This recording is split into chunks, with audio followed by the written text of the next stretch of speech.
ಸ್ನೇಹಿತರೆ ನಮಸ್ಕಾರ. ನನ್ನ ಹೆಸರು ರತ್ನಾಕರ್ ಭಟ್ ಅಂತ. ನಾನು ಮೊನ್ನೆ ಪೇಪರಲ್ಲಿ ಒಂದು ಅಡ್ವರ್ಟೈಸ್ಮೆಂಟ್ ನೋಡಿದೆ, ಜಾಹೀರಾತು ನೋಡಿದೆ. ಮುಂದೆ ಗಾಂಧೀಜಿ, ಅವರ ಹಿಂದೆ ಸಿದ್ದರಾಮಯ್ಯನವರು, ಅವರಿಂದ ಡಿ ಕೆ ಶಿವಕುಮಾರ್ ಅವರಿಂದ ಯಾರ್ಯಾರು ಬರ್ತಾ ಇದ್ದಾರೆ, ನಡ್ಕೊಂಡು ಬರ್ತಾ ಇದ್ದಾರೆ. ಮೇಲೆ ಕ್ಯಾಪ್ಷನ್ ತುಂಬ ಸರ್ಪ್ರೈಸಿಂಗ್ ಆಗಿತ್ತು. ಯಾಕಂದ್ರೆ ಅದು ಹೇಳ್ತಾರೆ, ನನ್ನ ತೆರಿಗೆ ನನ್ನ ಹಕ್ಕು ಅಂತೇಳಿ.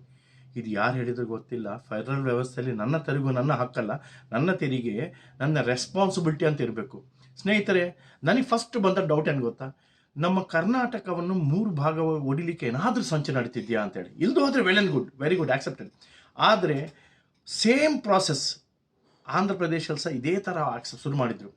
ತೆಲಂಗಾಣ ಆಂಧ್ರ ಪ್ರದೇಶ ಇದ್ದಾಗ ಆಂಧ್ರದಲ್ಲಿ ಅವ್ರು ಹೇಳ್ತಾರೆ, ನೋಡಿ Telangana is useless for us. ಬರೀ ಹೈದರಾಬಾದ್ ಬಿಟ್ಟರೆ ಎವ್ರಿ ಅದರ್ ಸಿಟಿ, ಪ್ರತಿ ಒಂದು ಸಿಟಿ ತೆಲಂಗಾಣಲ್ಲಿ is a drought or a famine area. ನಾವು ದುಡ್ದದ್ದು ನಮ್ಮ ತೆರಿಗೆಯಿಂದ ಅವ್ರಿಗೆ ಯಾಕೆ ಊಟ ಹಾಕಬೇಕು? So we don't want to separate Telangana, cut ಮಾಡಿ ಕೊಟ್ಬಿಡಿ ಅಂತ ಜನರೆಲ್ಲರೂ ಒಂದು ಕಿಚ್ಚಿದ್ರು. ಕಡೆಗೆ ಏನಾಯಿತು, ತೆಲಂಗಾಣ 2 ಚೂರು ಆಯಿತು. ಇಲ್ಲೊಂದು ಚೀಫ್ ಮಿನಿಸ್ಟರ್, ಅಲ್ಲೊಂದು ಚೀಫ್ ಮಿನಿಸ್ಟರ್ ಆದ. ಸ್ನೇಹಿತರೆ, ಕರ್ನಾಟಕದಲ್ಲಿ ರೆವಿನ್ಯೂ ಅಂದರೆ ನಾವು ಏನು ಇದು ಮಾಡ್ತಾ ಸಂಪಾದನೆ ಇದೆ, ಕರ್ನಾಟಕ ಸ್ಟೇಟ್ ರೆವಿನ್ಯೂ, ಅದರಲ್ಲಿ 36% ಓನ್ಲಿ ಬ್ಯಾಂಗ್ಳೂರು ರೂರಲ್ನಿಂದ ಬರುತ್ತೆ. ಸ್ನೇಹಿತರೆ, ಇಡೀ ಕರ್ನಾಟಕದಲ್ಲಿ ಇರೋ 5 ಟಾಪ್ ರಿಚೆಸ್ಟ್ ಏರಿಯಾಗಳು ಹೇಳಬೇಕಂತ ಹೇಳಿದರೆ, ಒಂದು ಬ್ಯಾಂಗ್ಳೂರು, ಇನ್ನೊಂದು ದಕ್ಷಿಣ ಕನ್ನಡ ಜಿಲ್ಲೆ ಅಂದರೆ ಉಡುಪಿ ಆ್ಯಂಡ್ ಮ್ಯಾಂಗ್ಳೂರು, ಮತ್ತೊಂದು ಹುಬ್ಳಿ ಧಾರವಾಡ, ಅದಾದಮೇಲೆ ದಾವಣಗೆರೆ, ಅದಾದಮೇಲೆ ಚಿಕ್ಕಮಗಳೂರು. ಸ್ನೇಹಿತರೆ, ಈ 5 ಜಿಲ್ಲೆಗಳಿಂದ ನಮ್ಮ ಕರ್ನಾಟಕಕ್ಕೆ ಇನ್ನೊಂದು ಜಿಲ್ಲೆ ಎಕ್ಸ್ಟ್ರಾ ಹಾಕ್ಕೊಂಡ್ರೆ 6 ಜಿಲ್ಲೆಗಳಿಂದ ಅಪ್ರಾಕ್ಸಿಮೇಟ್ಲಿ 60% ರೆವೆನ್ಯೂ ಬರುತ್ತೆ. ಅಂದರೆ ಇರೋ 31 ಜಿಲ್ಲೆಗಳಲ್ಲಿ ನಮಗೆ 6 ಜಿಲ್ಲೆಗಳಂದರೆ 25 ಜಿಲ್ಲೆಗಳಿಗೆ 40% ರೆವೆನ್ಯೂ ಅವರಿಂದ ಬರ್ತಾ ಇದ್ದಂತಾಯಿತು. ಸ್ನೇಹಿತರೆ, ನಮ್ಮ ಕರ್ನಾಟಕದಲ್ಲಿ ನೋಡಿಕೊಂಡ್ರೆ the most backward, also backward ಅಂತ ಹೇಳಿ ತಪ್ಪು, ಬಟ್ ಪೂವರ್ ಡಿಸ್ಟ್ರಿಕ್ಟ್ಸ್ ಏನು ನಮಗೆ ಅಲ್ಲಿ ತುಂಬ ಕಷ್ಟ ಆಗಿರೋ ಡಿಸ್ಟ್ರಿಕ್ಟ್ಸ್ ಯಾವುದಂತ ಹೇಳಿದರೆ, ಎಲ್ರಿಗೂ ಗೊತ್ತು, ಕೊಪ್ಪಳ ಇದೆ, ರಾಯಚೂರು ಇದೆ, ಆ್ಯಂಡ್ ನಮ್ಮ ಆ್ಯಂಡ್ ರಾಯಚೂರು ಇದೆ, ಗದಗ ಇದೆ, ಕೊಪ್ಪಳ ಇದೆ, ಆ್ಯಂಡ್ ಬಳ್ಳಾರಿ ಇದೆ, ಗದಗ್ ಇದೆ. ಇವೆಲ್ಲ ವೆರಿ ವೆರಿ ಪೂರ್ ಡಿಸ್ಟ್ರಿಕ್ಟ್ಸ್. ನಾವು ಹೇಳಿದಂಗೆ, ಈಗ ನೀವು ಹೇಳಿದಂಗೆ 60% ಮಿಕ್ಕಿದವರೆಲ್ಲ ಇಂದ ಬಂದರೆ 40% ಇಂದ 25 ಡಿಸ್ಟ್ರಿಕ್ಟ್ಸ್ಗೆ ಕೊಡಬೇಕಂತ ಹೇಳಿದರೆ, ಒಂದೊಂದು ಡಿಸ್ಟ್ರಿಕ್ಟಿಗೆ 1.5% ಕೊಡಬೇಕಾಗತ್ತೆ. ಸ್ನೇಹಿತರೆ, ಈಸ್ ಇಟ್ ಪಾಸಿಬಲ್? ಈಗ ನೀವು ಅದೇ ಮಾತು ನೋಡಿ, ಕರ್ನಾಟಕಕ್ಕೆ ಬೆಂಗಳೂರಿಗೆ 36% ಟ್ಯಾಕ್ಸ್ ನಮ್ಮ ರೆವಿನ್ಯೂ ಬಂತು. ನನ್ನ ತೆರಿಗೆ ನನ್ನ ಹಕ್ಕು, ನಾವು ಅದೇ ಮಾತು ಹೇಳಬೇಕು. ಈಗ ನನ್ನ ತೆರಿಗೆ ನನ್ನ ಹಕ್ಕು, ನಾನು ತೊಗೊಂಡಾಗ 35%ಅಲ್ಲಿ ನಮಗೆ ಬರೀ 10%, 12% ಕಟ್ ಮಾಡಿ 25% ಬೇರೆ ಡಿಸ್ಟ್ರಿಕ್ಟ್ ಮೇಲೆ ಇಟ್ಟರೆ ನಾವು ಯಾಕೆ ಸುಮ್ಮನೆ ಕೊಡಬೇಕಂತ ಇಲ್ಲಿಗೆ ಅಲಾಟ್ ಶುರು ಮಾಡಿದರೆ ಏನು ಮಾಡ್ತೀರಾ? ದಕ್ಷಿಣ ಕನ್ನಡದಿಂದ 6% ರೆವಿನ್ಯೂ ಬರುತ್ತೆ ಸ್ನೇಹಿತರೆ. ಹಾಗೆ ಹುಬ್ಳಿ ಧಾರವಾಡದಿಂದ ಅಪ್ರಾಕ್ಸಿಮೇಟ್ಲಿ 5% ಬರುತ್ತೆ ಸ್ನೇಹಿತರೆ. ಹಾಗೆ ಬೆಳಗಾವಿಯಿಂದ ಅಪ್ರಾಕ್ಸಿಮೇಟ್ಲಿ 4% ಬರುತ್ತೆ. ಚಿಕ್ಕಮಗಳೂರಿಂದ ಅಪ್ರಾಕ್ಸಿಮೇಟ್ಲಿ 3.5 to 4% ಬರುತ್ತೆ ಸ್ನೇಹಿತರೆ. ಎಲ್ಲ ಸೇರಿಸಿ 60% ಇವ್ರ ಕಡೆಯಿಂದ ಹೋದರೆ ಮಿಕ್ಕಿದ 25 ಡಿಸ್ಟ್ರಿಕ್ಟ್ ಅನಾಥ ಡಿಸ್ಟ್ರಿಕ್ಟ್ಗಳ. ಯಾಕೆ ಅವ್ರು ನಮ್ಮ ರೆಸ್ಪಾನ್ಸಿಬಿಲಿಟಿ ಅಲ್ವಾ? ಒಂದು ಫ್ಯಾಮಿಲಿಯಲ್ಲಿ ಒಬ್ಬನು ಚೆನ್ನಾಗಿ ದುಡಿತಾ ಇದ್ದಾರೆ, ಮಿಕ್ಕಿದ 4 ಮಂದಿ ಅಣ್ಣ ತಮ್ಮಂದ್ರಲ್ಲಿ ಅಕ್ಕ ತಂಗಂದ್ರೆ ಯಾರು ದುಡಿದೋದ್ರೆ ದೊಡ್ಡೊಂದು ರೆಸ್ಪಾನ್ಸಿಬಿಲಿಟಿ ಏನಿರುತ್ತೆ, ಅವ್ನು ಖರ್ಚು ಕಮ್ಮಿ ಮಾಡ್ಕೊಂಡು ಮಿಕ್ಕಿದವ್ರಿಗೆ ಊಟ ಹಾಕಬೇಕು. ಹಾಗೆಯೇ ನಮ್ಮ ದೇಶದ ಬಗ್ಗೆ ನೋಡಿ, ನನ್ನ ತೆರಿಗೆ ನನಗೆ ವಾಪಸ್ ಕೊಡು ಅಂತ ಹೇಳ್ತಾರೆ. ನಮ್ಮ ದೇಶದಲ್ಲಿ ಪೂರೆಸ್ಟ್ ಆಫ್ ಡಿಸ್ಟ್ರಿಕ್ಟ್ಸ್ ಯಾವುದು ಹೇಳಿ? Bihar is a poorest of all districts, of all States.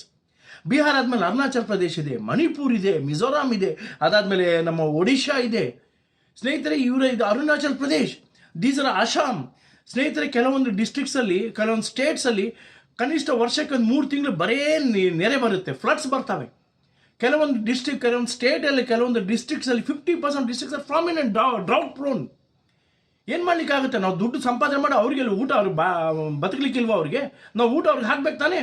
ಅವರಿಂದ ₹1 ಬಂದರೂ ಅವ್ರಿಗೆ ಆಗೋ ಖರ್ಚು ₹10 ನಮ್ಮ ರಾಷ್ಟ್ರಕ್ಕೆ, ನಮ್ಮ ರಾಜ್ಯ ಎರಡಕ್ಕೆ ರೆಸ್ಪಾನ್ಸಿಬಿಲಿಟಿ ಇದೆ ಸ್ನೇಹಿತರಿಗೆ. ನೀವು ಹೇಳ್ತೇವೆ 35% ನನಗೆ ಕೊಟ್ಬಿಡಿ ಅಂತೇಳಿ ಹೇಳ್ತಾ ಇದ್ದೀವಿ. ಇವಾಗ ಏನು ಮಾಡ್ತಾ ಇದ್ದಾರೆ, ಒಂದು ವರ್ಲ್ಡ್ ಇಂಟೆಲಿಜೆಂಟಾಗಿ ಒಂದು ಮಾಡ್ತಾ ಇದ್ದಾರೆ. ಯಾವುದಾದ್ರು ಸುಭಿಕ್ಷವಾಗಿ ಒಂದು ಏರಿಯಾ ಇದೆಯೋ, ಫಾರ್ ಎಕ್ಸಾಂಪಲ್ ಬ್ಯಾಂಗ್ಳೂರ್ ಇದೆ, Bangalore rural, urban Ramanagara along with Mandya ನಮಗೆ ಬೇಕು ಅಂತ ಒಬ್ಬರು, ಮೈಸೂರು ಒಬ್ಬರು ಬೇಕಂತ ಒಬ್ಬರು ತೊಗೊಂಡೋಗ್ತಾರೆ, ಆಯಿತಾ? ಇಲ್ಲಿ ಒಬ್ಬರು ಚೀಫ್ ಮಿನಿಸ್ಟರ್. ಆಮೇಲೆ ನಮಗೆ ಉಡುಪಿ, ಕರ್ನಾಟಕದ ದಕ್ಷಿಣ ಕನ್ನಡ, ಈ ತುಳುನಾಡು, ಈ ಚಿಕ್ಕಮಗಳೂರು ಎಲ್ಲ ಒಬ್ರಿಗೆ ಬೇಕಂತ ಅವ್ರು ತೊಗೊಂಡೋಗ್ತಾರೆ. ಮಿಕ್ಕಿದ್ದು ಏನಿದೆ ನಾರ್ತ್ ಕರ್ನಾಟಕದಿಂದ ಇಲ್ಲೊಂದು 3 ಪೀಸ್ ಮಾಡಿ ಕರ್ನಾಟಕ ಅಂತ ಹೇಳಿದರೆ, is it possible? At least responsible ಆಗಿರೋ ಮನುಷ್ಯ ಮಾತಾಡಬೇಕಾದ ಮಾತಾಡು ಸ್ನೇಹಿತರೆ. ಮೆಲ್ಲಕ್ಕೆ ಇವ್ರೇನು ಮಾಡ್ತಾರೆ, ಫೆಡರಲ್ ವ್ಯವಸ್ಥೆಯಿಂದ ಇದೆಲ್ಲ ಹಿಂದೆ ಚೈನಾ ಮತ್ತು ಅಮೆರಿಕ ಹಾಕಿರೋ ಸಂಚು. ಚೈನಾ ಯಾಕೆ ಸಂಚು ಹಾಕುತ್ತಪ್ಪ, ಏನು ಕತೆ ಬಿಡ್ತಾ ಇದ್ದೀರಾ ನೀವು ಅಂತ ನೀವು ಹೇಳ್ಬೋದು. ನಾನು ನಿಮ್ಗೆ ಹೇಳ್ತೇನೆ ಸ್ನೇಹಿತರೆ, ಇನ್ನೊಂದು 5 ವರ್ಷದಲ್ಲಿ ನಿಮ್ಗೆಲ್ರಿಗೂ ಗೊತ್ತು, ಕೊರೋನಾ ಬಂದಾಗ most of the car production ನಿಲ್ಲಿಸ್ಬಿಟ್ಟಿದೆ. ಯಾಕಂತೇಳಿ ಸೆಮಿ ಕಂಡಕ್ಟರ್ ಸಿಗಲೇ ಇಲ್ಲ, ಚಿಪ್ಸ್ ಸಿಗಲಿಲ್ಲ, ಮೈಕ್ರೋ ಚಿಪ್ಸ್ ಇರಿಗೆ. ಚಿಪ್ಸ್ ಯಾಕಂದರೆ 85% ಮೈಕ್ರೋ ಚಿಪ್ಸ್ ರೆಡಿ ಆಗ್ತಿರೋದು ಓನ್ಲಿ ಚೈನಾದಲ್ಲಿ ಇಡೀ ಪ್ರಪಂಚಕ್ಕೆ. ಸೊ ಹೀಗಾಗಿ ಏನಾಗ್ತಿತ್ತಂದರೆ ಚೈನಾ ಡಾಮಿನೇಟ್ ಮಾಡ್ಲಿಕ್ಕೆ ಶುರು ಆಯಿತು. ಇಂಡಿಯಾಗೆ ಬೇಕಂತ ನಿಲ್ಲಿಸ್ಬಿಡು, ಅವ್ರು ಚಿಪ್ಸೇ ಕಳಿಸೋದು ಬೇಡ. ಈ ಚಿಪ್ ಬರೆದು ಹೋದರೆ, ಮೈಕ್ರೋ ಚಿಪ್ ಬರೆದು ಹೋದ್ರೆ ಏನು ಕೆಲಸ ಮಾಡಲ್ಲ, ಮನೆಯಲ್ಲಿ ಯಾವ ಎಲೆಕ್ಟ್ರಾನಿಕ್ ಗ್ಯಾಡ್ಗೆಟ್ ಕೆಲಸ ಮಾಡಲ್ಲ. ಹೀಗಾಗಿ ಇದು ಕಂಡುಹಿಡಿದ ನಮ್ಮ ಸೆಂಟ್ರಲ್ ಗೌರ್ಮೆಂಟ್, ನಮ್ಮ ದೇಶ ಏನು ಮಾಡಿತ್ತು ಅಂದರೆ ಸೆಮಿ ಕಂಡಕ್ಟರ್ ಸಿಟಿ ಅಂತಲೇ ಶುರು ಮಾಡಿದ್ದಾರೆ. ಸ್ನೇಹಿತರೆ, ಇನ್ನೊಂದು 5 ವರ್ಷದಲ್ಲಿ ಇಡೀ ಪ್ರಪಂಚದಲ್ಲಿ 40% ಮಾರ್ಕೆಟ್ ಶೇರ್ ನಮ್ದಾಗುತ್ತೆ. ಕೋಟಿ ಕೋಟಿ ಕೋಟಿ ರೂಪಾಯಿ ನಮ್ದಾಗುತ್ತೆ. ಚೈನಾವನಿಗೆ ಏನು ಗೊತ್ತಾ, ಒಂದು ಡಾಮಿನೇಷನ್ ಕೈಯಿಂದ ಹೋಗ್ತಾ ಇದೆ ಅಂತ ಹೇಳಿ ಏನು ಮಾಡಬೇಕು, ಇಂಟರ್ನಲ್ ವಾರ್ ಕ್ರಿಯೇಟ್ ಮಾಡೋಣ, ಬೇಡದ ತೀರಿ ಹಾಕೋಣ ಅಂತ ಹೇಳ್ಬಿಟ್ಟು, ನನ್ನ ತೆರಿಗೆ ನನ್ನ ಇದು ಹಕ್ಕು ಅಂತ ಹೇಳ್ಬಿಟ್ಟು ಅವ್ರ ಇವ್ರ ಬಾಯಿಗೆ ಹಾಕಿದ್ದಾನೆ. ಇವ್ರ ಬಾಯಿ ಬಂದಂಗೆ ಮಾತಾಡ್ತಾರೆ, ನನ್ನ ತೆರಿಗೆ ನನ್ನ ಹಕ್ಕು. ಸರಿ, ನಿಮ್ಮ ತೆರಿಗೆ ನಿಮ್ಮ ಹಕ್ಕೆ. ಕಾರಣ ನಮ್ಮ ಇಡೀ ಬೆಂಗಳೂರು ನೋಡಿಕೊಂಡ್ರೆ 61%, 61% ರೆವೆನ್ಯೂ ಬರೋದು ಬೆಂಗಳೂರಲ್ಲಿ ಓನ್ಲಿ ಸರ್ವಿಸಸ್ ಸೆಕ್ಟಾರಿಂದ. ಅಂದರೆ IT ಇರ್ಬೋದು, ಇಲ್ಲದ್ರೆ ಎನಿ ಸರ್ವಿಸ್, ಡಾಕ್ಟರ್ಸ್ ಇರ್ಬೋದು, ಅವರ ಸೇರಿ ಒಂದು ಸರ್ವಿಸ್ ಸೆಕ್ಟರ್ ಅಂತ ಹೇಳ್ತೇವೆ. ಈ ಸರ್ವಿಸ್ ಸೆಕ್ಟರ್ 61% ಬಂದರೆ ನೆಕ್ಸ್ಟ್ 18% to 19% ಬಂದು ಇಂಡಸ್ಟ್ರೀಸ್ ಅಂತ ಬರ್ತೇವೆ. ಅಂದರೆ ಹತ್ರ 80% ಇವ್ರದ್ದಾಯಿತು. ಇವರು ನನ್ನ ತೆರಿಗೆ ನನ್ನ ಹಕ್ಕು ಅಂತ ಹೇಳ್ಬಿಟ್ಟು ನೀವು ಮಿಕ್ಕಿದವ್ರಿಗೆ ಕಮ್ಮಿ ಕೊಡಿ ಅಂದ್ರೆ ಆಗುತ್ತಾ? ನಮ್ಮ ದೇಶದಲ್ಲಿ ನಿಮಗೆ ಏನು ರೆವೆನ್ಯೂ ಬರ್ತಮ್ಮ, ಕರ್ನಾಟಕದಲ್ಲಿ ಬರೋ ರೆವೆನ್ಯೂಲಿ 60%, 61% ಸರ್ವಿಸಸ್ಸಿಂದ, 18% ಇಂಡಸ್ಟ್ರಿಯಲಿಂದ ಆ್ಯಂಡ್ ಬರೀ 15% ಅಗ್ರಿಕಲ್ಚರಿಂದ. ಸ್ನೇಹಿತರೆ, ನಮ್ಮ ತೆರಿಗೆ ನಮ್ಮ ಹಕ್ಕು ಅಂತ ಹೇಳಿಬಿಟ್ಟು ನಾವು ರೈತರಿಗೆ ಬರೀ 15% ಇನ್ವೆಸ್ಟ್ಮೆಂಟ್ ಮಾಡ್ತೇವೆ ಅಂದರೆ ರೈತರು ಊಟ ಮಾಡಲಿಕ್ಕೆ ಆಗುತ್ತಾ? ಸ್ನೇಹಿತರೆ, ಇದೊಂದು very very very very bad president.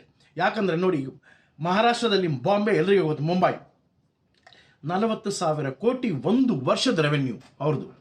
ಇಡೀ ಮಹಾರಾಷ್ಟ್ರದ ರೆವೆನ್ಯೂ 1 lakh crore. ಅದರಲ್ಲಿ 40% only from one city, Bombay Mumbai. ಅದನ್ನು ಬಾಂಬೆ ಡಿಸ್ಟ್ರಿಕ್ಟ್, ಅರ್ಬನ್ ಡಿಸ್ಟ್ರಿಕ್ಟ್ ಅಂತ ಕರೀತಾರೆ. 36 ಡಿಸ್ಟ್ರಿಕ್ಟಲ್ಲಿ ಒಂದು ಡಿಸ್ಟ್ರಿಕ್ಟ್ ತೆಗೆದಾಕಿದ್ರೆ 35 ಡಿಸ್ಟ್ರಿಕ್ಟ್. 60%, 35 ಡಿಸ್ಟ್ರಿಕ್ಟ್ನ 1.25% ಬರುತ್ತೆ. ಒಂದೊಂದು ಡಿಸ್ಟ್ರಿಕ್ಟ್ 1.55%. ಏನು ತಿಂತಾರೆ? 1%, 1.5 ಅಂದರೆ 1 ಲಕ್ಷ ಕೋಟಿ.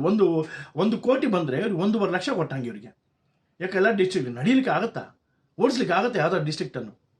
ಬಾಂಬೆಗೆ ಮತ್ತು 1 ಕೋಟಿಯಲ್ಲಿ 40 ಲಕ್ಷ ಕೋಟಿ, ಅಂದರೆ 100 ಕೋಟಿಯಲ್ಲಿ 40 ಕೋಟಿ, 1,000 ಕೋಟಿಯಲ್ಲಿ ನನಗೆ 400 ಕೋಟಿ ಬೇಕು, 10,000 ಕೋಟಿಯಲ್ಲಿ 4,000 ಕೋಟಿ ನಮಗೆ ಬೇಕಂತ ಹೇಳಿದರೆ ಮಿಕ್ಕಿದವರಲ್ಲಿ ಏನು ತಿಂತಾರೆ ಸ್ನೇಹಿತರೆ?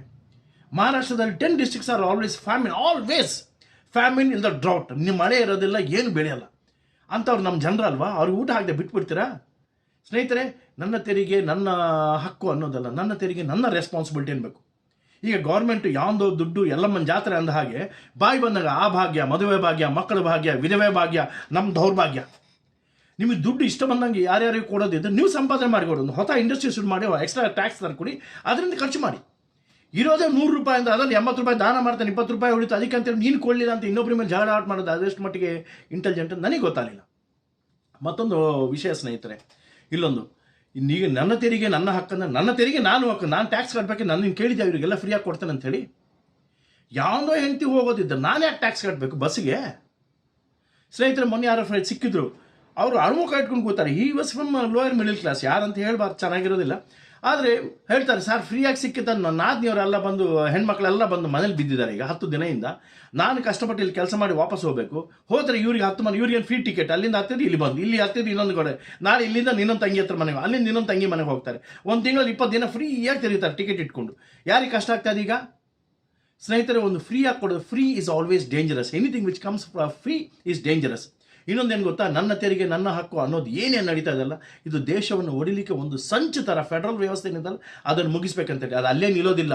ನೆಕ್ಸ್ಟ್ ಕರ್ನಾಟಕಕ್ಕೆ ಬರುತ್ತೆ. ನನ್ನ ತೆರಿಗೆ ನನ್ನ ಹಕ್ಕು ಬ್ಯಾಂಗ್ಳೂರವ್ರು ಕೊಡಲ್ಲ ಅಂತ ಹೇಳ್ತಾರೆ ಮಿಕ್ಕಿದ್ದ ಡಿಸ್ಟ್ರಿಕ್ಟ್ಗೆ. ಏನು ಮಾಡಲಿಕ್ಕಾಗುತ್ತೆ ನಿಮಗೆ? ಸ್ನೇಹಿತರೆ, ಇದನ್ನು ದಯವಿಟ್ಟು ಏನೋ ನಮಗೆ ಬಂತು ಅಂತ ನೀವು ತಿಳಿಬೇಡಿ. Please stop this. ನಮ್ಮ ದೇಶದಲ್ಲಿ ಜಮ್ಮು ಆ್ಯಂಡ್ ಕಾಶ್ಮೀರಲ್ಲಿ ಬರೀ ಆ್ಯಪಲ್ ಅಂಡ್ ಟೂರಿಸಮ್ ಬಿಟ್ಟರೆ ದುಡ್ಡೇ ಇಲ್ಲ. Very poor state. ನೀವು ಅಂಥ ಕಡೆ ನೀವು ಸಂಪಾದನೆ ಮಾಡಿ ತಿನ್ನಿ ಅಂದರೆ ಏನು ಮಾಡಲಿಕ್ಕಾಗಲ್ಲ, ಸತ್ಯ ಹೋಗ್ತಾರೆ. ಸ್ನೇಹಿತರೆ, ದೇಶದ ವ್ಯವಸ್ಥೆ, ನಾವು ಒಂದು 10 ರೂಪಾಯಿ ನಮ್ಮ ದೇವ್ರ ದಯದಿಂದ ನಮಗೆ ಚೆನ್ನಾಗಿ ಸಂಪಾದನೆ ಮಾಡ್ತಾ ಇದ್ದೇವೆ. ಬೆಂಗಳೂರಲ್ಲಿ ಬಸ್ ಹತ್ತು ಹೋಗ್ಬೇಕಂದ್ರೆ 20,000 ರೂಪಾಯಿ ಸಂಬಳ ಇಲ್ಲದೆ ಯಾರಿಗೂ ಕಮ್ಮಿ ಇಲ್ಲ. ಯಾವ್ದಾರು ಅಂಗಡಿಯವ್ರಿಗೆ ಹೇಳಿ, ಗೌರ್ಮೆಂಟ್ ಒಂದು ರಿಕ್ವೆಸ್ಟ್ ಮಾಡಿಕೊಡಿ, ಎಲ್ಲ ಅಂಗಡಿಯವ್ರು ನಿಮ್ಮ ಯಾರು ಹೆಣ್ಮಕ್ಳು ಬರ್ತಾರೆ ಫ್ರೀಯಾಗಿ ಪಾಸ್ ಮಾಡಿಕೊಡಿಯಪ್ಪ ಅಂತೇಳಿ. That's A good idea. ಅಷ್ಟರಲ್ಲಿ ಯಾರ್ಯಾರು ಹೆಣ್ಮಕ್ಳು ಹೋಗ್ತಾರೆ ಎಲ್ರಿಗೆ ಅಂದರೆ 50,000 80,000 ದುಡಿಯೋರಿಗೆ ನೀವು ಟಿಕೆಟ್ ಫ್ರೀಯಾಗಿ ಕೊಡ್ತಾ ಇದ್ರೆ ಅವ್ರು ಆ ದುಡ್ಡನ್ನು ಎಲ್ಲಿಂದ ವಸೂಲು ಮಾಡ್ತಾರೆ? ನನ್ನ ಮೇಲೆ ಆಗ್ತಾ ಇದ್ದಾರೆ. ಅವ್ರಿಗೆ ಬೇಕಿತ್ತ 50,000 ರೂಪಾಯಿ ಸಂಬಳ ಮಾಡೋರಿಗೆ 10 ರೂಪಾಯಿ ಟಿಕೆಟ್ ತೊಗೊಳ್ಳಿಕ್ಕಾಗಲ್ಲ, 30 ರೂಪಾಯಿ ಟಿಕೆಟ್ ತೊಗೊಳ್ಳಿಕ್ಕಾಗಲ್ಲ, ಆಗುತ್ತೆ. ಆದರೆ ನೀವೇನಂದರೆ ಫ್ರೀ ಹಾಕಿ ಸೋಂಬೇರಿ ಥರ ಮಾಡ್ಬೇಕಂತ ಹೇಳಿದರೆ ಮಾಡಿ, ತೊಂದರೆ ಇಲ್ಲ. ಆದರೆ ನನ್ನ ತೆರಿಗೆ ನನ್ನ ಹಕ್ಕು ಅಂತೇಳಿ ಇಂಥದ್ದೆಲ್ಲ ಬೇಡದ ಕಾನ್ಸೆಪ್ಟ್ ತಂದರೆ ನಮ್ಮ ದೇಶ ಹಾಳು ಮಾಡುತ್ತೆ. ಆ್ಯಂಡ್ ಸ್ನೇಹಿತರೆ, ಇದೇ ಥರ ಹೋದರೆ take my word, Andhra and Telangana ಹೇಗೆ ಕಟ್ಟಾಯಿತು, ಸೇಮ್ ಥಿಂಗ್ ನಮ್ಮ ಕರ್ನಾಟಕನ ಸಹ 3 ಪೀಸಸ್ ಆಗಿ ಮಾಡ್ತಾರೆ. ಯಾಕಂದರೆ ಪೊಲಿಟಿಕಲ್ ಬಾಲ್ ಅಂತಾರೆ, ಒಮ್ಮೆ ಇಟ್ ಸ್ಟಾರ್ಟ್ಸ್ ರೋಲಿಂಗ್ ಅಲ್ವಾ, ಇದು ನಿಲ್ಲಿಸೋದು ತುಂಬ ಕಷ್ಟ ಸ್ನೇಹಿತರೆ, ತುಂಬ ಕಷ್ಟ. ದಯವಿಟ್ಟು ನನ್ನ ತೆರಿಗೆ ನನ್ನ ಇದನ್ನು ಏನಿದಲ್ವಾ, it is a very bad concept. Please don't fall for that. ಅದಕ್ಕೆ ನಂಬಿ ಅದರ ಹುಚ್ಚರಾಗಬೇಡಿ. ಜೈ ಕರ್ನಾಟಕ.